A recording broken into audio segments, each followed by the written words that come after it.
Just the Tips. All right, everybody, it's Adam and Mike with Just the Tips podcast coming at you live from Willowick.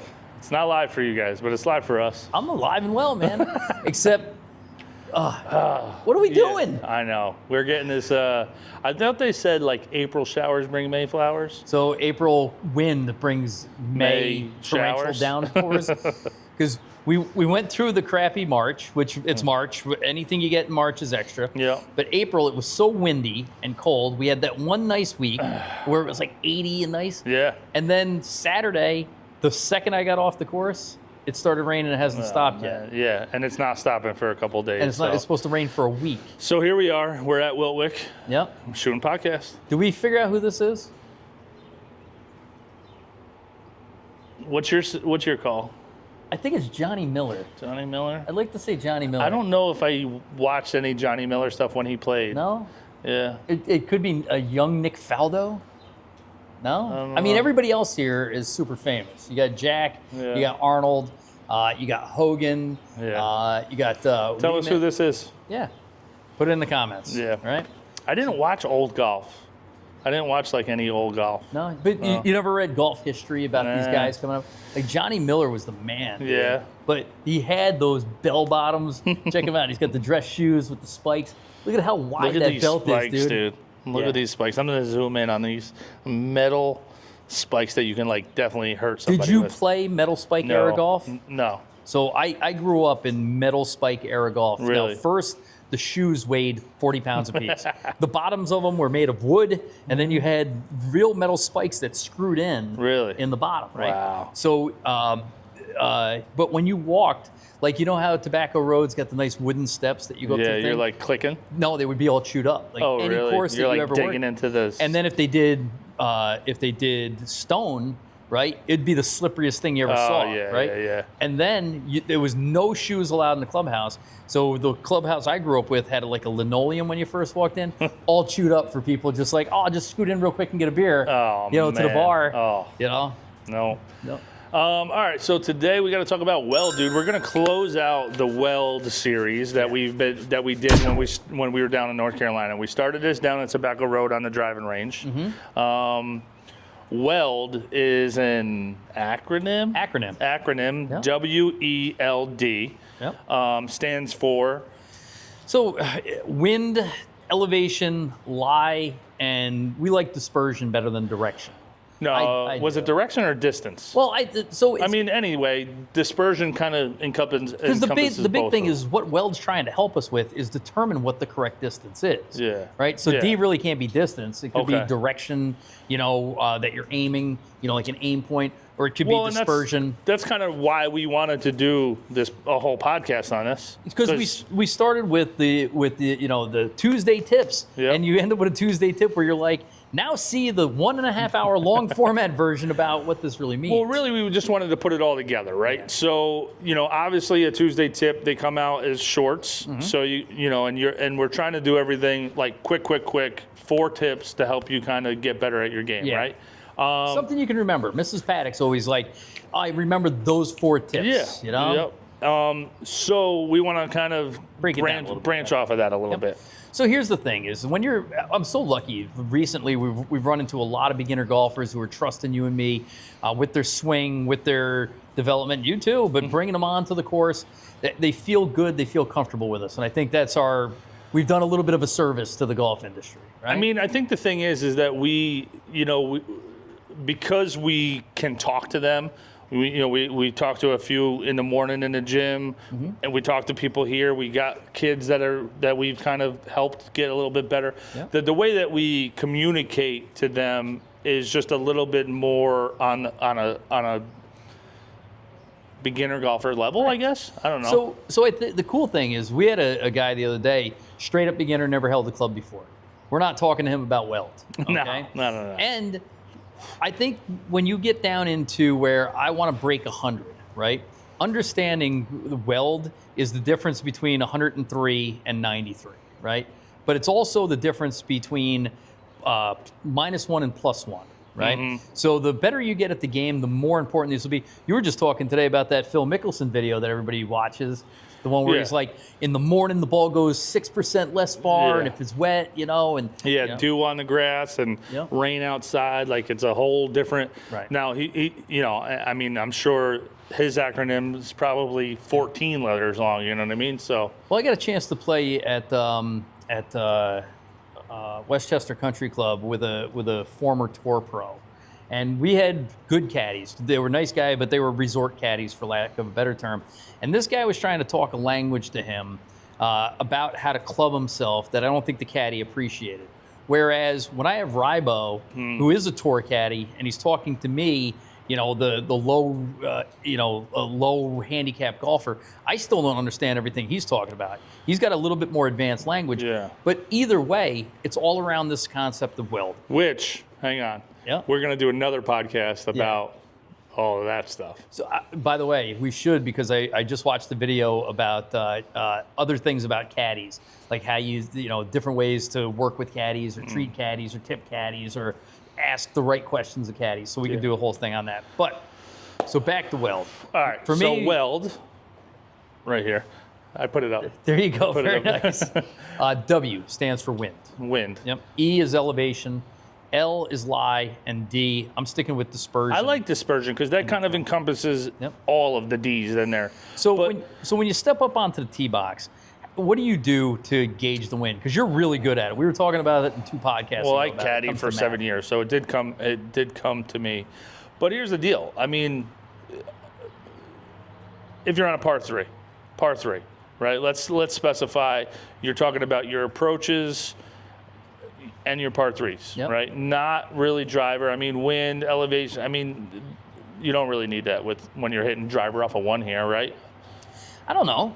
So I think that the first thing is, and I think what you do the best job of, is identifying the direction of the wind. Yeah. You got a couple of different ways, but the language you use around direction. So if the wind is straight at your back, that's Downwind. Great. It's downwind. It's a good thing. Great. How often does that happen? Well, you play links in Unionville, never.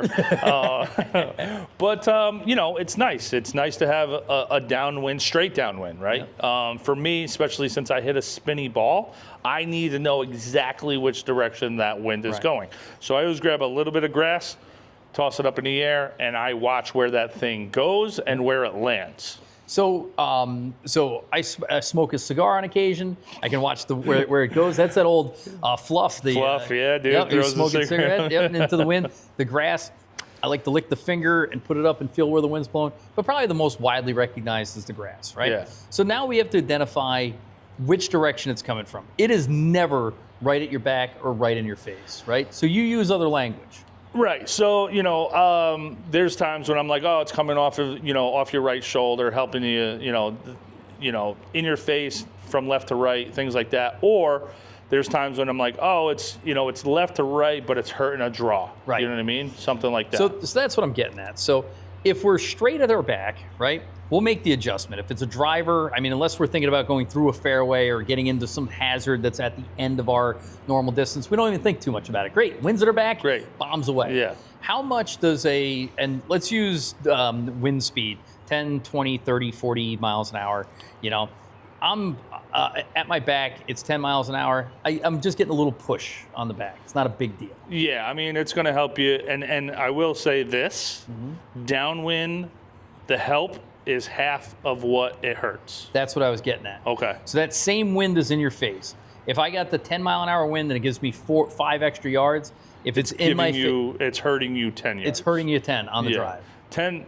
So generally speaking, I mean, again, we're talking, we can get so into this about, where you are, sea level, humidity, summer, spring, fall, all these things. But generally speaking, 10 miles an hour is going to hurt you 1 full club. Yep. I mean, I know I've seen Rory hits his, but between his 8 iron and 7 iron is 19-yard difference. Not going to hurt him 1 full club. Yeah. But a general person out here, average golfer, hitting every 10 yards, it's going to hurt you 1 full club. Gotcha. So that's if it's straight in my face, straight at our back. I think most of us recognize that if we're getting the ball into the air on a regular basis, that the wind is going to affect it. Mm-hmm. To me, the difference is, and if you think of like a compass, the wind's at your back, but you said it's helping a draw. So it's coming off if you're a right-handed player, it's coming off your right shoulder, it's cutting across. Yeah. But that can vary too. It can be straight across. Yeah. Where Still going to help a draw though. If it's straight across right to left, that's going to help your draw. That's going to hurt my cut. Right. So if you think about it, the wind's coming this way, the ball gets in the jet stream, and even though it's pushing hard, it throws it that way. If you're hitting a cut into a draw wind, if it's hurting a cut is the other way you say it. Right. So the way I look at that is if it's coming this way and you're hitting the ball this way, they're going to meet, and then they're just going to kind of stall each other out. So it's not going to go the full distance that you normally hit your 7-iron. You hear the tour pros or the commentators talk about the ball ballooning. Yeah. Right. Where if you hit a draw into a draw wind, it stays at about the same level. But you hit a cut into a draw wind, it rides up that spin and goes higher, shorter, and it can go significantly shorter. Right. And and dude, it's kind of a good thing we're doing this because there's so many aspects that you can go deeper into this. Like I hit a spinny ball. Now I still hit my 7-iron. Inside I was hitting that thing like 180, but it's like my 155, 160 club, right? But then you start talking about wind, and you're talking that wind is going to hurt my spinny ball more than it's going to hurt yours. So switch the wind, right? Now it's helping a cut. Yeah. Right. So you hit your spinny ball up into the cut. Yeah. Right. You're going to hit it real high, right? Yeah. Is it gonna help it distance wise or hurt it? It's going to help it distance wise and shove it further right. Right. But my draw into a cut wind. Yeah, they're going to meet, and that's going to kind of soften it, so it's going to land soft. You'll still probably get most of the distance out of it. Maybe just drop it because your ball's not spinning as much. You know what I mean? It's spinning into the wind as opposed to riding it up. Yeah, yeah, exactly. All right. Yeah, dude. I mean, it can get so in depth, but that's where you can save a stroke. Yeah. You know what I mean? If you really just kind of like, hey, let me just take an extra second, throw some grass up. All right, I normally hit a draw, that's saving you a stroke. So you said not being in that bunker on 5. Right. You know what I mean? And that's now we're talking E, L, and D. Yep. So still talking about the wind, right? So the other thing you can do is you can hit wind cheaters, right? You can hit lower shots, they get affected less by the wind. Yeah. Right? So my biggest problem, and I think one of the reasons I don't play well in the wind is I try and overpower it. I'll just swing Dude, I've harder. seen you bench. Yeah, I got a ways to go before I Mother Nature gives me a problem. No, but here's one thing that I'll say, and caddying at the ocean course, you're standing on the 150 marker, and it's uphill into 2 clubs of wind with a bunker short. And you tell the guy it's 150 playing 175. Yep. Playing 175. So you have two choices. You can hit, you can hit your 175 club and just hit it up there, and just hit a normal 175, right? Now, obviously, if you're on and I'm in my mind, I'm thinking number 11 at the ocean course, right? Yep. Now, by then you'd know the guy's game, so you'd maybe if he hits a cut and it's it's hurting a cut, you just say a little bit more, 180. Yep. But that means take your 180 club and hit it normal. Yeah. That doesn't mean take your 180 club and try to hit the wind cheater. So you and I ran into this issue in the hurt again. I think it was last year or the year before. Last day, final round of the Ulster County Men's Championship. We're on number 12, and I've got 120 into a pretty stiff wind, and you're 120 playing 140. And I took my 140 club and I knocked it down. I pumped it over the green. Don't do that. Yep. Don't do that. Yeah. So you can do that with your 120 club. Yeah. You can take your 120, try to punch her through the wind, try to maybe hit it 125, but under the wind. So now it's going to land soft. Don't do it with your 140 club. So for those of you guys who tune in to just the tips for the tips, I had a good playing pro help me with my driver in the wind. It was literally teeing it up about a half-inch lower, which looks extreme, especially when you have a quarter of the ball normally above the head. When you get it to where it's just down into the face, like 2 inches back in the stance, and then this swing that instead of this big loopy swing, it's straight up and straight down. Yeah. And you smack this thing straight like a bullet. You probably take 20% off your distance, but you eliminate the ball doing anything with the wind. Yeah. Yeah. until you push it, and then you just block it dead into the till you the forget throughway. to get your face square. Exactly.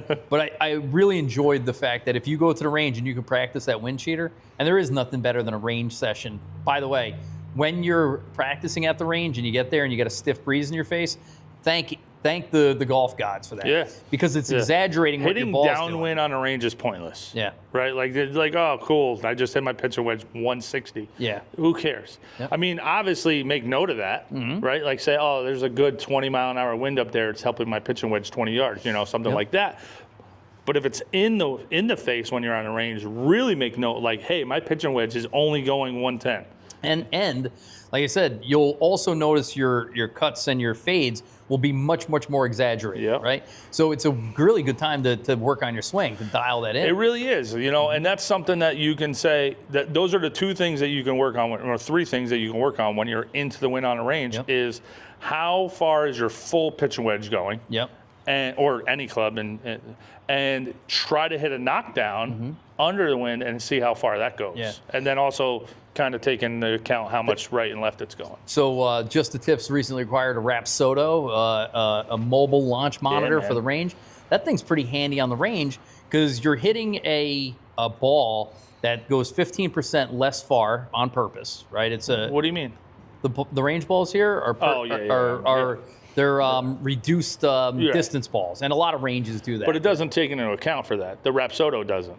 And the wind could be in your face. And it doesn't take into consideration the wind. So you swing, you get the real distance that ball should have went. Yeah. Right? But if you're hitting into the wind, right, and you're like, oh, I just hit the ball 150, and I see it drop down 135. You're like, wow, that pressure is a 15-mile-an-hour wind. Yep. That's one of the things about the mobile launch monitors that you don't get with the sterile in-simulator launch monitors. Right. You get that real-world feedback. Yep. All right.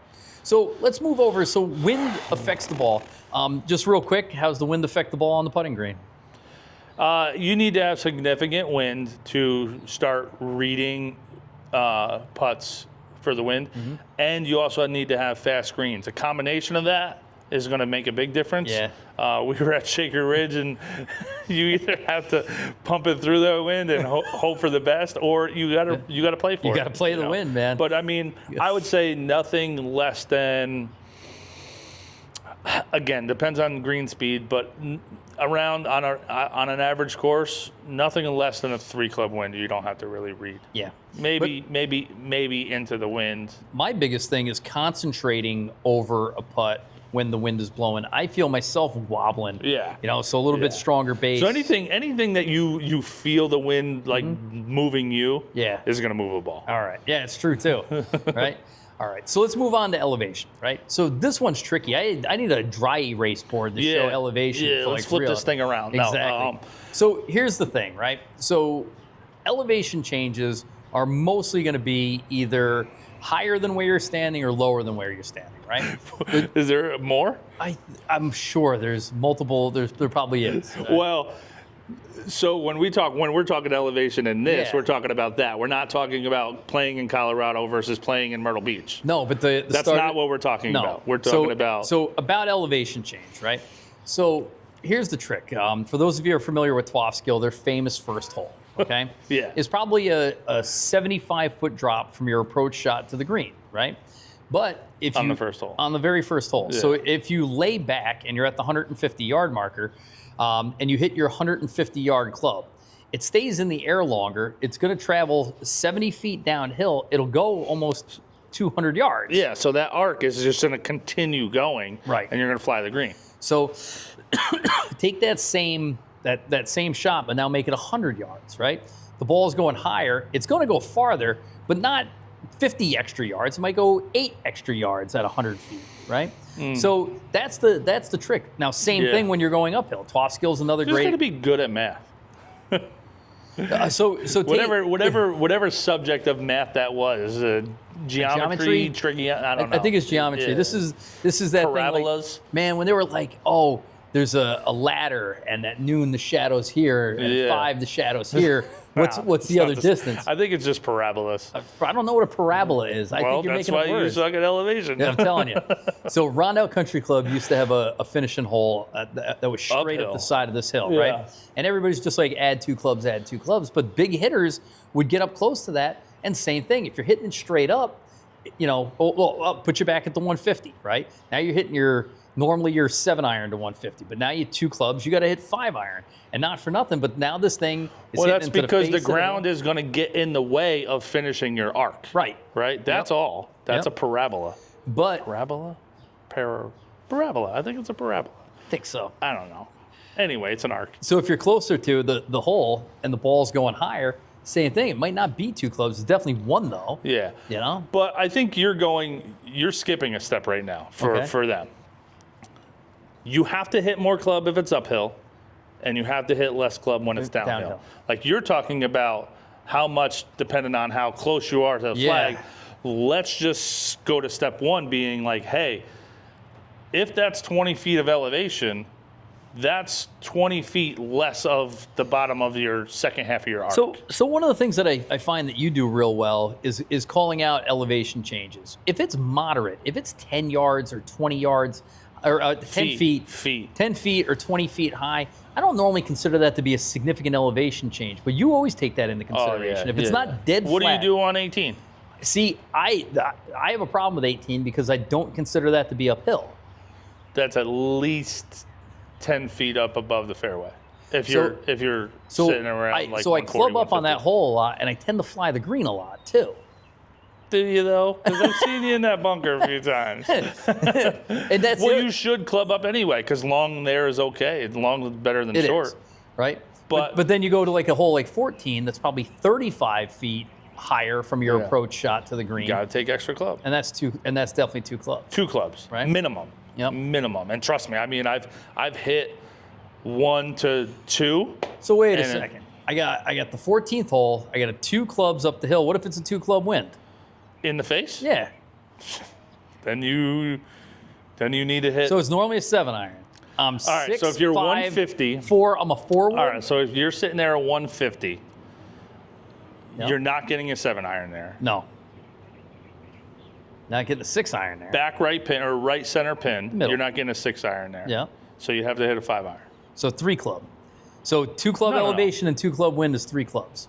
No, hang on. So if you're 150, no wind, you're hitting a 5-iron? So I've been told that's 2 clubs. I'm probably hitting 6 to the middle of the green. Dude, I don't know. I'm hitting 5-iron. Yeah. Then a 2 club win? Yeah. I'm probably trying to stripe a 4-iron. So taking all right, so is it 2 club uphill and a 2 club win 3 clubs? So when now does 2 plus 2 equal 3? Now here's the deal. Yeah. Okay, this is again, we can go deeper into this. When you're hitting a longer club, like a lower club, the wind is not going to hurt it as much. Right. So that's why you have to hit it normal. You can't punch a 4-iron up there. You have to hit a normal 4-iron. But that 4-iron doesn't have the trajectory where it's getting caught up here with spinny. Right. It's lower. But you almost want it to a little bit. But it's getting affected by the wind a little bit less. A little less. So a little bit of elevation change. So you might not want to go. So it's either a hard 5. Yep. Like a I don't want to say a punch, but not a balloony 5. Yep. Or a smooth 4. Gotcha. All right. So now what if it's downhill? All right. I got 2 club wind at my back and it's 2 club elevation. So say it's like number 5 when the wind's at your back. All right. You got a par 3, 180 yards. Number 5's not that downhill. You play number 5 a full club downhill, but you don't play 8 a full club uphill. 18. No. Maybe this is why you've been shooting 83, 84, bro. It's a long way down that hill. Plus, you're hitting a more elevated club. But if I had, so say I had what's a better hole that's got that we know of that's got a 2 club downwind and is significantly low? 11. That's only a pitch and wedge though. Okay, so yeah, all right. But all right. So say it was 11, but it's 180 yards. You're on the back tee. You're on the back tees. It's like 165. Okay. Right. Two clubs down. 2 clubs downwind. 2 clubs downhill. Instead of being a 6, 20 feet downhill. It's probably more like 30 feet downhill. So instead of being a 6 or a big 7, it's a hard 8. It's a hard 8. It's a full. It's a full in the air 8. Now, so something that if you guys check out our Tuesday tips back when you were doing elevation, no, I think you were doing wind at Tobacco Road on the range. You said if it's downwind, tee it up and get it in the air and let that wind help you, and that's what you have to do. So that's what I'm getting at. So say I'm 165, 2 clubs down. I'm hitting my smooth 7, but I got a 2 club wind. I got a 9 iron. Yeah. But that thing's way up in the air. Yeah, you gotta hit it. Yeah. You gotta hit it. Either that or you're hitting a smooth 8. Okay.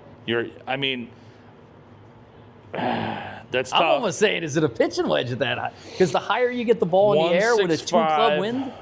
I'm trying to think about 165 standing on 11 from the 2 back club tees. downwind. So again, downwind doesn't help you as much. So that would only help you 1 full club. So yeah, it's a smooth 9. 9. Yep. It's a 9. Got to go 135, 140. Yep. So it's a full 9. Yep. It's a full 9. I would hit a full 9 there. So you see where the wind and the elevation start coming in together. All right. Anything else on wind or elevation? Because lie is going to take a minute. If you thought this was... Elevation, here's the deal. It is really feel. You also, like you say, you have a hard time knowing how much is 10 feet, 20 feet, 30 feet. You have to... Uphills, if it's slightly uphill, it's a half a club to a club. If it's noticeably uphill, it's 1 to 2 clubs. All right. That's it. All right. Downhill, 12 skill. We played it like the one time with the boys, and it's a guess. Yeah. You know what I mean? So this gets back to about when we talk about athleticism in golf, is being able to see that shot and saying, okay, it's the first hole at 12 skill. I got 108 yards.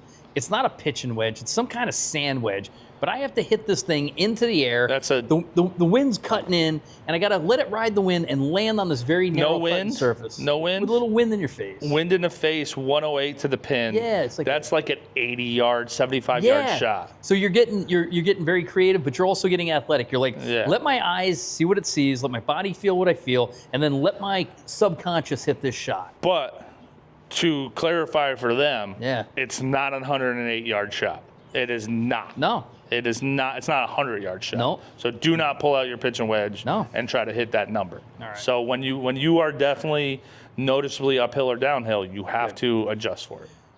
W. I got the wind taken care of. I know if I'm higher or lower, right? I've judged that. Now I have lie. L. I got the lie. All right. So here's the problem. I'm gonna go home and come back and talk about this. You want to go grab us dinner? There's so many here. There's so much. So here's the thing, and I think this is the easiest way to simplify it, okay? This is why a range mat does us all such an injustice, right?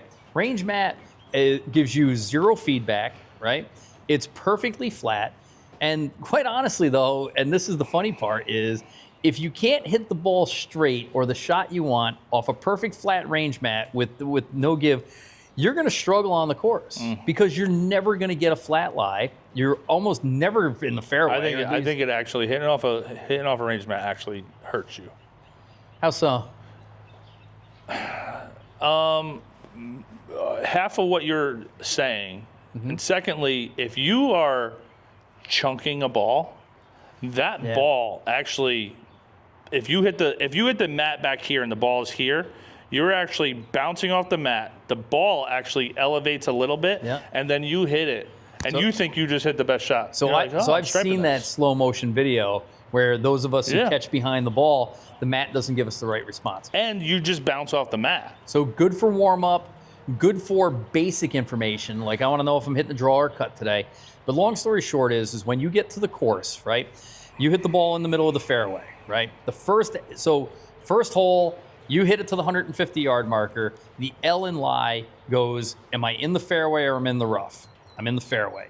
How is this lie in the fairway? I'm in a divot.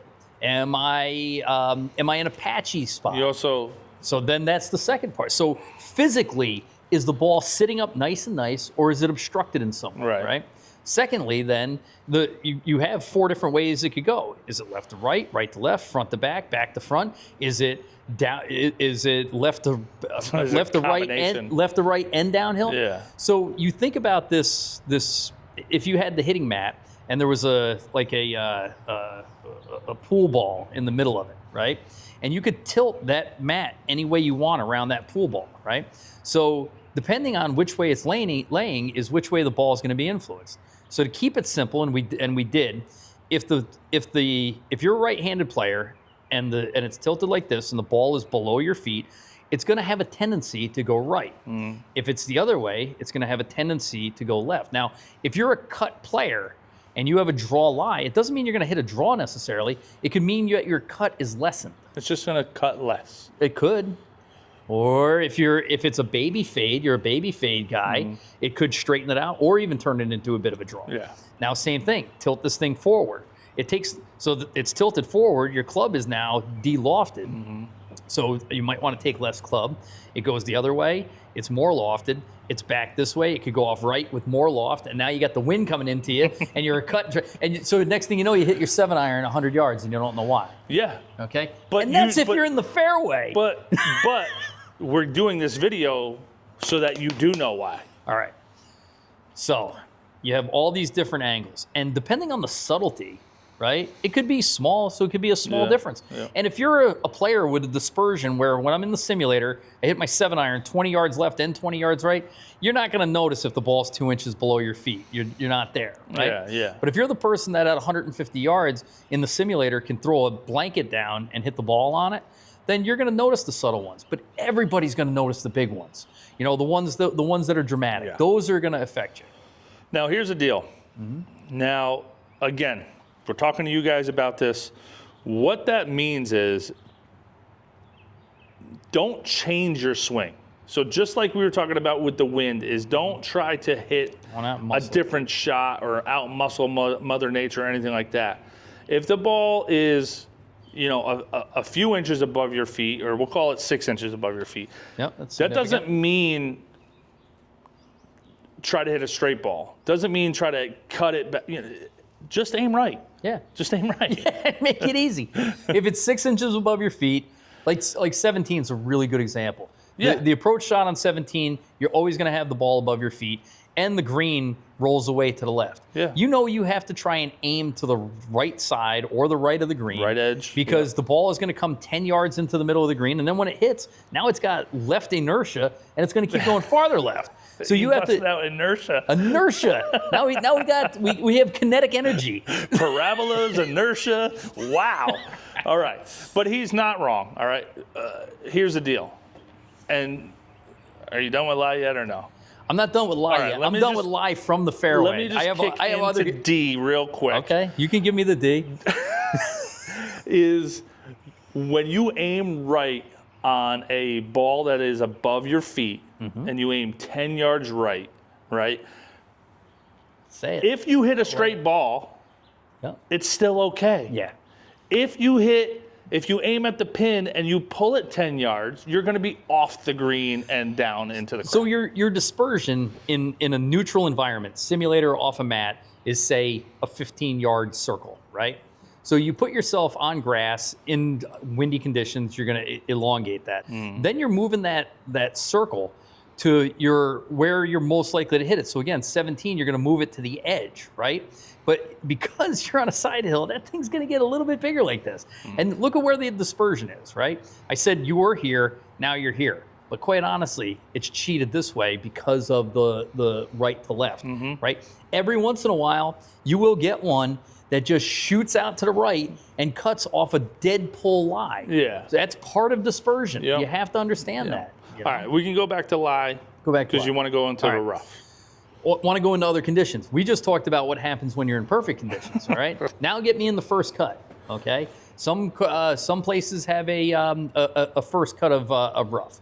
It's not too bad. If the ball's laying up on it nicely, how do you think that affects the ball? If it's sitting up, Yeah. it's going to jump. little bit. Yeah, it's Little just going to bit. jump. I actually love first Me cut. too. I love first cut. I love first cut better Yeah. than fairway.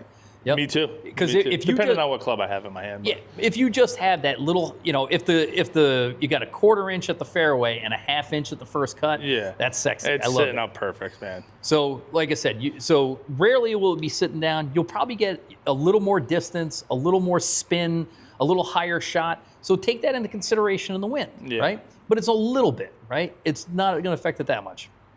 Get off into our U.S. Open 6-inch rough. 6-inch rough. Lie. Any rough. There's 3 different types of lies that you can have in the heavy rough. You can have buried, where it's like you walked past the ball and couldn't find it. Yeah. Unless you step on it, you don't know where it is. It is down in the ganush. You are hacking out with anything above a 7-iron.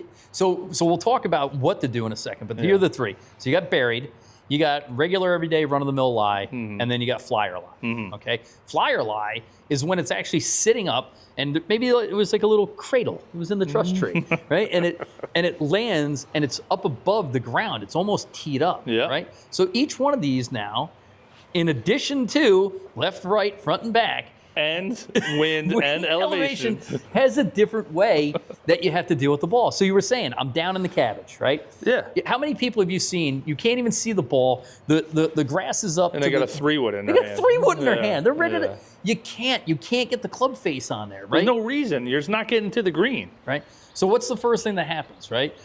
If I'm cutting through there, the club is de-lofting, right? The grass is literally grabbing the club and shutting it closed. And it's gonna mess with the face as well. It's gonna get tangled. And I'm one where, for whatever reason, out of the rough, the club face shuts down, and I overspin the ball and I hit these flappy little hooks. What do you do out of the heavy rough when you make your bad miss? Some people grab it open. I don't know. I haven't been in a rough in I know. No, I'm just kidding. That new driver. It really depends. It depends on so much, like we were just talking about, like this and that. I will say, my normal, if it gets tangled, it's shooting out to the right. Okay. So the big thing, like Mike was saying, the adjustment you make is, I'm not hitting anything maybe more than a 6-iron, more likely a 7-iron, and the higher my handicap, really the higher that club should be. All the way up. That's a great thing to say there. So if I'm a 20, grab a 9-iron. Grab your 20 wedge. Put it in the back of your stance and hack that thing out of there, right? You're really just trying to do the paddock chunk and run on that thing. You're just getting it out and back into play. Yep. Because so much grass is going to be between the ball and the club face. Yeah. The ball is just going to do whatever it's going to do. You have no control over it. Yeah, exactly. How's that? How many yards are going to come off of that ball? Like all of them. All the yards. So if you normally if you're a 20 handicap and you hit your 9-iron 100 yards, how far is this thing going? 25 yards. 25, 30, maybe you catch one of that, come shooting out of there and go 70 yards. Like you said, you're not going to have control of it. Your job is not to get it to the green. Your job is to get it out of the rough and back into a place where you can play it. Your main goal, just like being in a bunker, is to get out on the first swing. Yep. That's it. So get it out of the rough and into the fairway. Yep. So we go to medium rough or medium lie, right? To me, I don't do a lot of calculations. I know the ball is not going to spin as well. So what's going to happen is it's probably going to go a little bit shorter, but when it lands, it's going to roll a little bit farther because it kind of knuckleballs out of it. Yeah, but I don't think it's still not going to total up to the amount that you normally hit that club. No, but I would say, so if I'm hitting an 8-iron, I normally hit an 8-iron 145. I'm going to hit it to the lighter side of that, 137, 140, total, including rollout. Including rollout. It's going to But that's why you have to take in consideration, what if there's a trap? What if there's water? Yeah. What if it's one of those with an elevated green and you're hitting into the face? Yeah. Right? Yeah. Wow, you just added more letters to our will. Oh, geez, but dude. Here's the deal. Your 8-iron from 145 is clean. You're lucky to carry that 100 yards. If you can carry that 100 yards and then roll out the rest of 30 yards, do the calculations, right? I don't know if there's like an equation of like, medium rough, it's going to carry, you're going to lose 25%, and something like that. I wouldn't put a number to it. But this is why golf is so great. So we talked about having to make an athletic move. Sounds like it's terrible the way we're making it sound. So we talked about making an athletic move, right? Yeah. Eye-hand coordination. We talked about working the numbers, the math-wise. I think this, when you're in the rough, it's really an art form. Because you have so much information all at once. It is luck. Well, what's luck, right? So you have all these variables. Watch, and again, luck is, the definition of luck is preparation, is where opportunity meets preparation, right? Yeah, but now, here's the deal, right? Like, we can't put a number on medium rough. You can't put a number on long rough or short rough, or flyer lies. Here's the deal. If I'm standing at 150 in medium rough, decent lie, not a flyer lie, not buried, I'm probably still going to hit my one. I'm just thinking on one in general. I'm still going to hit my 7-iron. Yep. And if I catch it and it jumps, great. I'm not long, right? Yep. If it doesn't and it runs up to 25 yards short, I'm totally fine with that. Yeah. Right? Now, if I take a 6-iron and I catch it and it flies the green, I'm pissed. There's OB back there, and you're over the green. Yeah. So let's go to the flyer lie, because the flyer lie is the most misunderstood of all the lies, right? Yeah. I'm in thick rough. The ball is sitting up. I can read the Titleist, right? But I can't put my hand underneath it to check it out. But it is literally sitting off the ground. It is sitting on the grass, right? Yeah, So the grass is 4 inches. Yep. Right? And it's sitting there perfectly. So there's 2.5 inches of air underneath it. So the trick to it is to know that and to hit it like it's on a tee. How many people, have you ever seen somebody swing right underneath the ball and the ball's just laying in the divot? Yeah, I know a guy. His name's Mike Romano.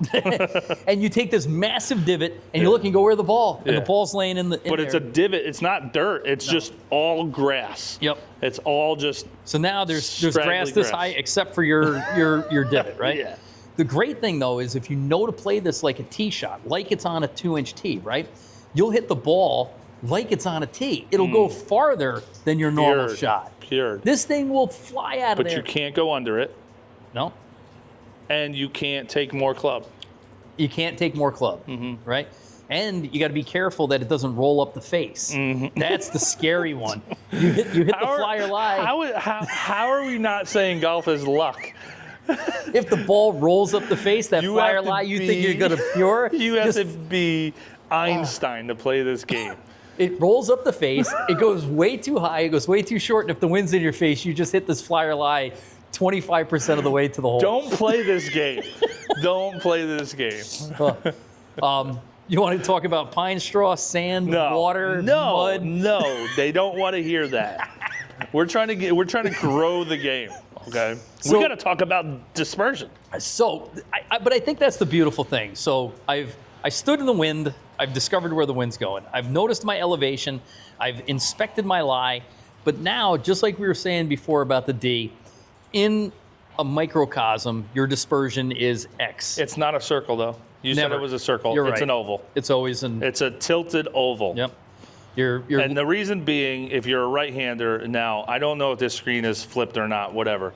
But if you're a right-hander, your misses on the right side of your target are going to be shorter.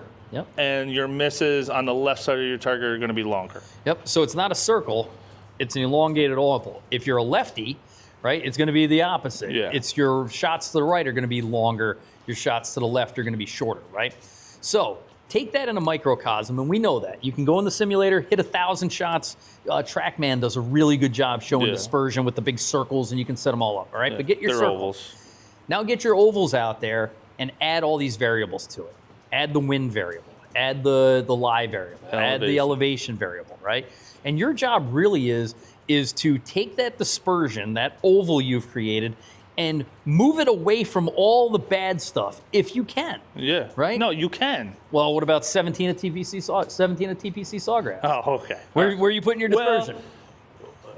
Well, a well-designed hole will make that harder. Yep. Right? 12 at Augusta. Yep. Right? It's a perfect example. Lefties play that hole better than righties. Yep. Because the green because the green fits their Dispersion. oval better. Yep. Right-handed ovals are this way, so your miss is here. That's why on Sunday at Augusta, all the righties they're just missing long left. Yep. All right. Yep. Because you got that Sunday pin short right. TPC Sawgrass is a well-designed hole, but if you see a lot of short misses right and long misses left. Yep.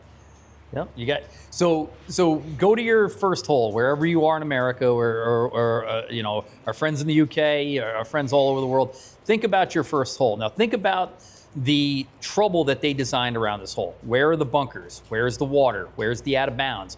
Or isn't there anything, right?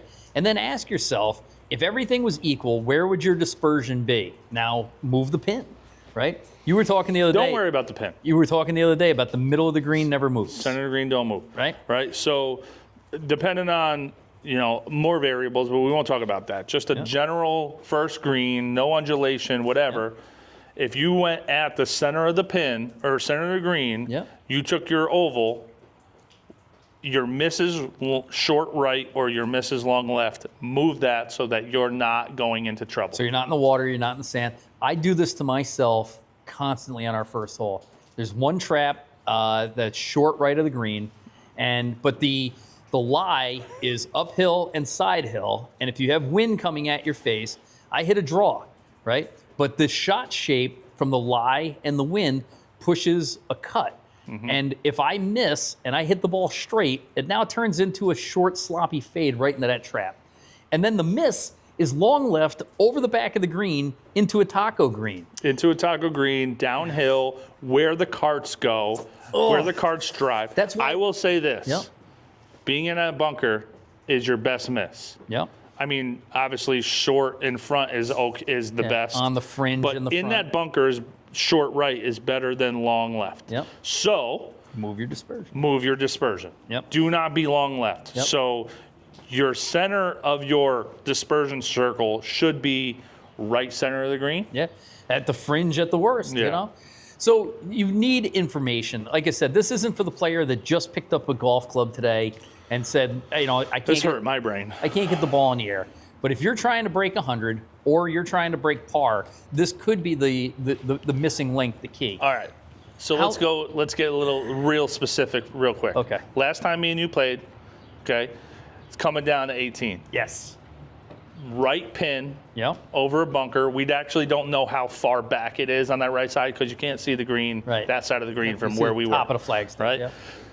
All of us missed left. Pin high, but left. Because we were not messing with that bunker. Right. Now the problem on that hole, or not the problem, but what we did correctly was we don't want to be shortened in a bunker. Right. We don't want to miss the green right. Left is totally fine. Yep. Long is okay. Yep.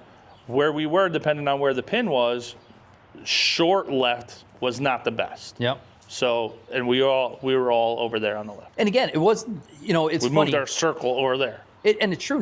Now here's the trick and the fun of the game is how much do you cheat? We're coming down, we're tied, and I know I was up one. You were up one, but I saw you go long and left, and I took my dispersion and I stuck it right at that pin. And I go, I'm either going to win or I'm going to lose. And then still ended up hooking the damn thing to where you're like, oh, good safe shot. You know? No, dude, I was going at the pin. And there's chapter and verse of tour pros winning tournaments, trying to play it safe to the Scotty Scheffler, trying to play it safe to the center of the greens in Augusta, to the landing areas, and getting lucky when the dispersion pushes the ball at a pin or gets it close. Well, and that's why you got to know your dispersion. Now, obviously, the higher your handicap, the bigger this oval is. Humongous, All right. So your goal is to move this circle to the least amount of trouble possible, right? If there's a bunker here, move it here. If there's a water here, move it here. Yeah, short is sometimes better. Short left, okay? So your longest club is long left is not going to get you in that water, but your short club is not going to get you in that bunker. Yep. So here's the question on everybody's mind. How long should this assessment before your shot take? For you? No, in all honesty, guys, this whole process should take you about 30 seconds. Yeah. You're doing these calculations, and I hate to say this, but it's like driving, dude. We're driving, we're doing math the whole time. How far is that car? Can I pull out in front of them? Blah, blah, blah. You're doing that in split seconds. How long does it take to slow down? Yeah, exactly. Yep. Now, obviously, 16-year-old drivers have to do that math. It takes them a little bit longer, right? You start driving a little bit more, you start getting the hang of that. It's the same thing out here. You know, obviously, new golfers, higher handicap golfers, do the math. You can even say it out loud. We do it on the tee boxes. All right, we're 156, but it's, you know, downwind, downhill. It's playing that number. The wind and the elevation. They wash each other out. Whatever it is, right? We start saying that stuff out loud. And take a look at any tour caddy and their player. They have a. Don't look at them. They have a. Don't look at them. Are you kidding? They have a shorthand though that they talk about. Yeah, but they are getting paid millions of dollars. They can take an extra 30 seconds or 1 minute. Plus, they're playing in threesomes, something that we don't talk about on this channel. They're playing in threesomes, so they're not taking as long. But that's what I'm getting at is a caddy and a player. They do take a little bit more time. There's a lot more on the line, but they've also narrowed down this language to where they can have a conversation where we're probably talking in generalities. You know, but if you're not used to using the weld technique, the next time you're standing behind the ball, you're walking up to it. You're 15 yards away and you go, okay, where's the wind coming out of? Oh, the wind's clubbed on my back, helping a cut. Okay, what's the elevation? Ask yourself. Oh, it's uphill, but it's only 10 feet uphill. Probably with the wind, it's probably neutral, right? How's my lie? Oh, I got a crappy lie. Okay, I'm probably gonna have to take one extra club because of the crappy lie. What's my dispersion? Oh, there's water over the green. Maybe I shouldn't take that extra club because the dispersion, if I do hit it well, puts me over there. And what do you come up with? Just hit my normal club, right? After all that calculations, I'm just hitting my normal shot. Yeah. And you know, to what you were saying before is, listen, here's the deal, guys. If the last hole that was going this way was downwind, that means this hole that's going this way is going to be into the wind. You might not feel it, or you might not have to throw the grass up. You'll know, all right? But start taking those things into consideration, right? All right, so the first hole is down. Like, here's something that actually took me a little while playing here to realize all our par threes face the same way. Which is crazy because the course goes in all different directions, but all the par threes, all the par threes face that way. If they're into the wind, they're going to be into the wind, unless the wind changes. The wind does swirl. The wind does swirl, and make note of that. Look at the flags. Look at the trees and things like that as well. But start taking into consideration that the elevation, the lie, the dispersion. So for all you people that are talking to each other on the golf course, I don't know what you're doing. Right, but you're having conversation with people. You have a lot of information you have to be taking in, and I'm telling you, my brain hurts right now. but this is what I mean. Like, we both hit a tee shot, and you want to tell me about your day. That's great. I'm seriously interested for until I get within about 20 yards. 20 yards of my ball, and then I don't want to talk to you. I don't want to hear anything about what you're doing. You can finish the story on the next hole. I'll remember where we left off, but I got work to do here. So your wife and I played last week, and she was like, I play so much better when I play with you. Yeah. And like the guy, I was like, that's because you guys are always chit-chatting. Dude, she hit a ball. We played a family scramble on Saturday, and we were in contention. And she was doing her practice swings and was still having a conversation with Madison, right? And I go, what are you doing? Did you yell at all that entire day? Did you yell? No, but they got me pinned. They say, by hole number 6, I'm no longer having fun. I'm trying to win. And they go, the tone starts to change from, all right, everybody, nice job, to, whoop, you got to be kidding me. I wanted to play in that with you guys just so I could witness. I should have just came out. They say it's the 6th hole where it stops like, all right, everybody. I saw you in league last year, and I was like, what is this guy doing? I'm managing. But here's the deal. Okay. You should, all of the chit-chatty, walking over to the ball, like, I'm not going to walk over to your ball with you. No. I'm never going to do that. No. You see it out here a lot. You see two carts and a guy walking, and they're all standing around one dude's ball. You have too much stuff to do between your shots to go do any of that thing. You know, there are really good people out here, and I'm sure all over the place, that are very good at being social golfers and good golfers at the same time. They pick their places to tell the right length story. It's almost an art form. right? Like I was out here with the governor one day, and he just got back from Italy, Yeah. and he was excited to tell me about Italy. It took 18 holes. So here's the deal. Here's something that you guys got to be careful about as you get better at golf. Is there's certain people that are good at that, and they know you're not good at it, and they're messing with you. Oh, you think so? Oh yeah. Really? Oh yeah. I like having conversations out there until I don't. I know you do. There is certain people that know that they're fine with telling the story. Yep. And it messes with you. Yep. And either they know it or they don't care. I find that there's stories to tell on the course that are golf course linked You stories. tell stories all the time. I like talking to people. I know you do. I enjoy it. I know. I have a That's great why time we do out this here. podcast. I know. An hour uninterrupted talking, and then I come back and listen to myself All three right. times. So listen, you guys got to understand. You guys understand. Hopefully, you have some sort of concept of what WELD is. Do you understand what we're talking about? Buy your shirt. Is this a beautiful mind? Is this just two insane people talking at a camera? Nobody's gonna watch it. And like four Nobody people understand it, and like the other 7 billion people don't. it's like two guys just rambling about nothing. Like every golfer out there is like, that's not what I do. That is not how you think of Johnny Miller. Is that the way you're supposed to be thinking about golf? Man.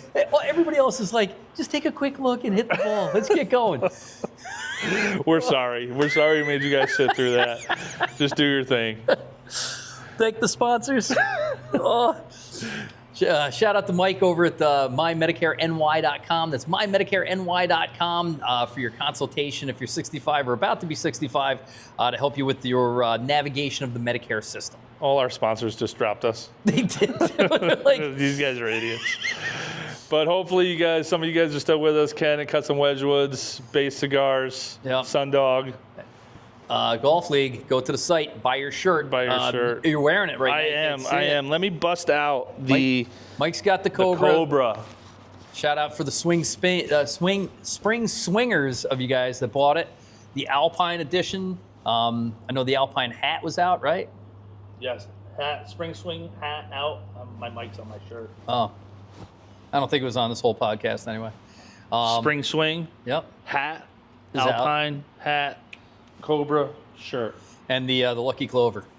Yep. Buy your shirt. Yeah, buy your shirt. Buy Puddle's shirt. Aimbox, by the way. We got to talk to him. Okay. I got a question. Yeah? Yeah. All right. If you hit one of the antenna. Yep. What are those? Alignment sticks? Alignment. If you hit it. Alignment aids. I would think that they're designed to give way so you don't hurt yourself. And I think you'd go to Radio Shack to buy a replacement. All right, Radio Shack, hook us up. You get that and some D batteries? Yeah, remote control car? Swing by Blockbuster.